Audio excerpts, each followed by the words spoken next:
Story 1. Off-season was too long. Found out I did not care by the time they released the next season. Picked it up a couple of years later after all the episodes were released and the finale aired. It was not the same. Story 2. The Walking Dead. I got to the season where Negan first appeared, which was season 7. I watched a handful of episodes and gave up. I found that every season followed the same formula. Find a safe community. It turns out there are bad guys who want to ruin it. The main character, friends, or family die. The good guys end up beating the bad guys. They have to leave the community they thought was safe to find a new one. Rinse and repeat. Story 3. The Flash plotlines became increasingly ridiculous. The bad guys became laughable, the dialogue became painful to listen to, and the two lead characters had zero chemistry throughout the series. Story 4. I was watching some food show where the host travels around trying people's signature dishes. One guy made him a soft-shell crab sandwich with a carefully curated accompaniment. Spiced mayonnaise, tomato, and greens. The host made some snide comment and removed the tomato and greens right in front of the cook. So rude and ill-cultured. I shut it off and did not return. Story 5. I was watching The Umbrella Academy and paused it to go wake up my husband from a nap, only to find that he had passed away unexpectedly. That was 4 years ago, and I have never turned it back on. I'm sure I never will. He was one in a million. Story 6. Genuinely interested in a historical drama about the Jacobite Rebellion, but I couldn't handle all the rape. Every episode someone gets raped. I'm pretty sure by the end of the first season every woman had been raped and every man had raped someone. The last straw for me was the main female character's most trusted male friend. He had always been a morally upright guy and cared for her, so I thought surely this man won't rape her as well. Well, he went and drank some alcohol, and you know how that goes. I get including rape for historical accuracy, and these things happened back then. But at what point is it just a movie creator inserting their fetish or something? Story 7. Continuously treating the audience as if we are morons who need characters to constantly narrate everything they are doing. Example. We have to defuse this bomb or else it will explode and kill people. No surprise, really? It's a good thing you told me that. See also, plot lines that only move forward because characters make the dumbest choice possible. Story 8. Elizabeth Keene. My sweet lord, I love the premise of The Blacklist in the first 2 seasons. But after season 5, where they still have no clue who he really is, and that total betrayal of switching sides every episode, it's god-awful. Legend has it that they still don't know if he is her father or not. Story 9. Sex when there's no need for sex. And a lot of it. I'm fine with shagging on TV or movies if it adds to the plot. What I've seen usually doesn't and is pointless. Story 10. I watched 2.5 Men for most of its first seasons. I tuned in for the first episode after they replaced Charlie Sheen with Ashton Kutcher. The only episode one watched after that was the series finale. It just felt too different. Story 11. I stopped watching Riverdale because the plot got so random and over the top that it barely made sense anymore. It started off with such a cool mystery vibe, but eventually, it felt like they were just throwing in every wild twist possible to keep things interesting, and it lost me. Story 12. The Walking Dead mid-season finale when Negan shows up. What is a mid-season finale? They had already been doing that for a while, but this was the icing on the cake. So our heroes are captured, and Negan kills one of them, but they didn't show which one. So you watched 8 episodes of meandering tension building, and finally the release comes, but then you have to wait 4 months or however long it was to find out who he got. It made me very upset, and I never watched again. I did play as Negan in Tekken 7, though. It was very fun. Story 13. I stopped watching Smallville the second Bizarro Clark said, "I'm like you, but a little bit more bizarre." Yeah, no. Is there a writer's strike I don't know about? Story 14. Spoilers for Dexter. Shockingly, I am not one of those people who made it to the end. I stopped watching after Dexter's main love interest was killed in season 4. I was like, nope, this sucks, and never put it back on. Story 15. I was 4 episodes in and was adoring the show. Then they canceled it for some reason and didn't want to be left on a cliffhanger. No idea why they canceled it. Story 16. Realizing that it should have ended in the 5th season, I hung around for another season or two. It would have been better if they had just ended Supernatural. Then, I would have missed it, but it would have been better for it to go out when it was still interesting. Story 17. Censorship. A very tight hug between two close girlfriends was seen as a form of lesbianism, indecent to show on the Cartoon Channel. Keep in mind that this was in early 2010s Italy. Story 18. Was wavering on Suits. And then Meghan Markle's absolute garbage acting was the straw that made me walk. That show is well liked.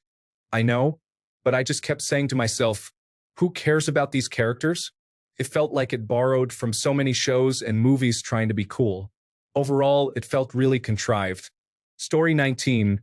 Very often it is my attention deficit hyperactivity disorder. I will be bringing a show and then my interests will shift to a new show or video game, and then I have forgotten enough that it is awkward to return to it. This is also why I don't finish video games. Story 20. How isn't Grey's Anatomy mentioned higher? It's like they are going to keep making that until there are only literally 3 people left in the world invested in it, and that day surely can't be long coming. Story 21. Louis C.K.'s character of the same name on his show Louis sexually assaulted a friend when he got home after she had been doing him a favor by babysitting his kids. It was really full-on and not at all ambiguous. He was pulling her shirt up and trying to force a kiss on her, then escalated to dragging her along the hall to his bedroom while she yelled no, struggled, and clung to the walls and furniture in her effort to get away. She got out of his grasp and went to leave, and he boxed her in against the door and demanded a kiss goodnight first, which she agreed to so she could go. We don't see her again or come back to this for a couple of episodes, so it initially wasn't a deal breaker for me. I thought it was an unusual choice to have the main character do something so monstrous and wanted to see what the fallout would be. When her character next showed up, it wasn't really addressed. The characters entered a relationship, and we were clearly meant to root for them as a couple. That was the point where I was like, what the heck? So I looked up interviews with the cast and crew, and yes, it was meant to be a comedic tussle between a very large man who was trying to force sex on someone, and a friend half his size who doesn't want it. I couldn't understand how anyone could think that was anything but sexual assault, and it just made me reevaluate the way I had seen the entire show. It actually wasn't the only sexual assault in the show, but the others had been from one-off characters whom I assumed were meant to be portrayed as predators. I stopped watching after that, but I did hear that in the next season, the woman the protagonist was assaulting in this scene ended up raping him too. I think this was meant to be Louis C.K.'s way of addressing the blowback to the scene I described. Story 22. When David Duchovny left The X-Files in Season 8, I just couldn't get behind Robert Patrick Doggett as the replacement for Mulder. At the time, I wasn't aware the reason he left was partly due to contract disputes, but that didn't matter. The storyline took a huge nosedive for me then. He did come back in Season 9, but it was already too late. The series' tone had totally shifted. I only recently learned about the 2 revival seasons that both David and Gillian Anderson were in, so I went back and rewatched the whole series, and I was right to have quit when I did. The original series finale was so disappointing, and then the 2 revival seasons totally tanked the mythology arc even worse than before. Sure, there were a couple of great Monster of the Week episodes, but the majority of it stank. Lucy. Edit Robert Patrick, not Patrick Williams. See, that's how much I didn't care for his character. I didn't even get the name right. Story 23. As soon as she became pregnant, I stopped watching. For one show, I wanted an intelligent woman to not end up with a baby. Just one freaking show. Story 24. I stopped watching Weeds after the main character had sex with a drug dealer she just met in an alley during the day.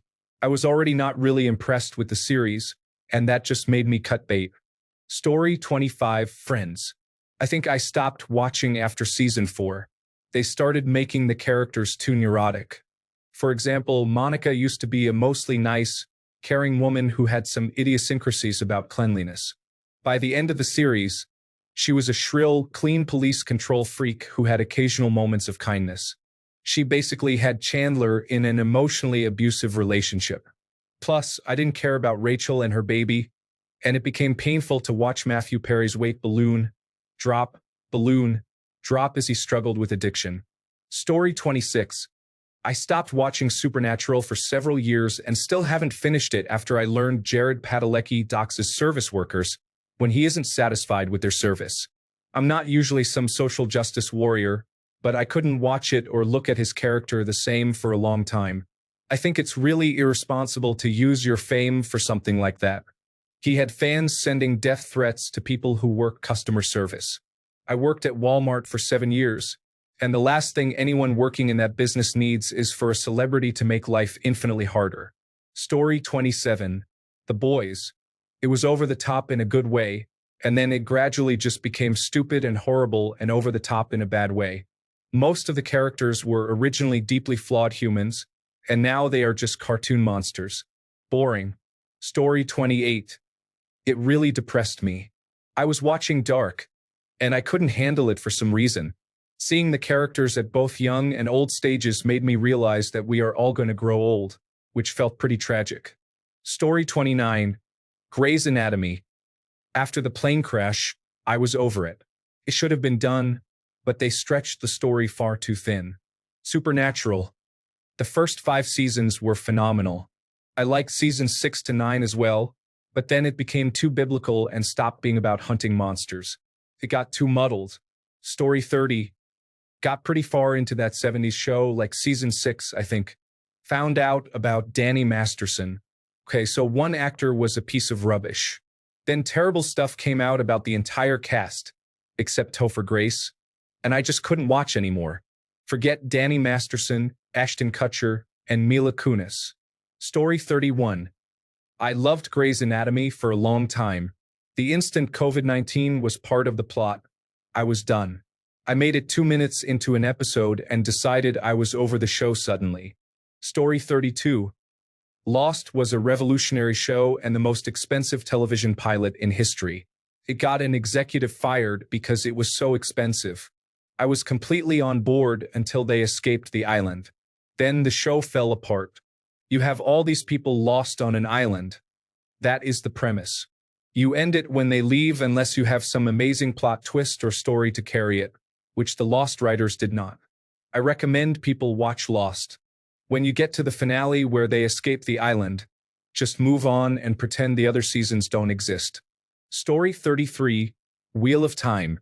Waited 20 years for a live-action production of my favorite story, and the writers decided, meh, we're going to do our own thing and completely ignore the motivation of half the main characters. Story 34. When it gets too repetitive, if that makes sense. I stopped watching Elite after 5 seasons because it's basically always the same, just with different groups of characters. Story 35.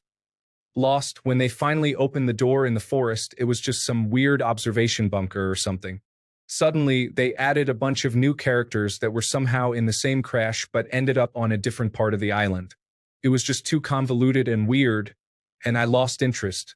Legends of Tomorrow, I had already watched a lot of Arrow and The Flash and thought they were good. But when they suddenly started adding in plot lines from Supergirl that I never saw, I just gave up. Agents of S.H.I.E.L.D. It held my interest for a while, but it took forever for any of my streaming services to get the 7th season. When Disney Plus finally did, I felt I had to watch the show again to remember what was going on. So Coulson is a robot, and they've traveled in time to 1936? How did this happen? Forget it. I'm done. Story 36. I liked Vinland Saga for Season 1. I was mainly looking for action anime when I found it, so I wasn't into Season 2 since I had that expectation. My Hero Academia got boring for me. It was okay for me to begin with. Naruto had too much filler, so I asked my friend what happened at the end and I called it a day. Then Shippuden. The Big Bang Theory, because for some reason my 67-year-old South Asian immigrant dad is watching it and that weirds me out. I like Kaylee Cuoco, but now I think of my dad when I see her. Story 37. Boardwalk Empire started out so strong, and the cast was absolutely on point. The first episode was directed by Martin Scorsese. I mean, come on. But after the second season, it kind of just lost its energy. Story 38. I wanted to watch Twin Peaks for over 30 years. I remember when my mom was really into it and would not let me watch it because I was too young. I finally got around to watching it, And in the second season, it totally changed from interesting character development to a soap opera with about 50 affairs going on. I tried to finish it, but just could not. Awful. Huge letdown. Story 39.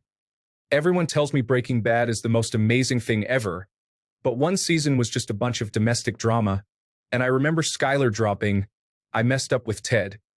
And I was just sitting there realizing I couldn't possibly care less about anything that was happening. I didn't care about his wife or his son or the pizza on the roof. It was just utterly uninteresting. Story 40. Lucifer, after the episode where he has sex with Chloe, which appears to transfer his "I know your deepest desire" skill to her. Whenever Murdoch Mysteries brings back the James Gillis or James Pendrick characters.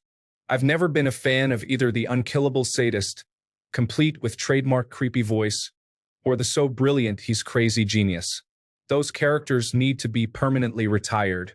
They make my head hurt. Sherlock, for making a ridiculous Mycroft. Again with the insane people talk funny nonsense.